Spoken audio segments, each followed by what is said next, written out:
কবির আশা যে নিশ্চয়ই রানহাট তার কাজটি ভোরের আগে কমপ্লিট করে ফেলবেন এবং সূর্য উঠলে তার আনন্দই হবে।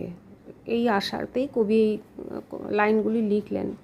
দর্থবোধক লাইন, অর্থাৎ কবিতার অ্যাপারেন্ট অর্থ হলো যে কাজ শেষ হয়েছে এবং সকাল হলে সে তার অন্তত প্রাণের ভয়, দস্যুর ভয়, এগুলো থেকে কিছুটা সে মুক্তি পেয়েছে।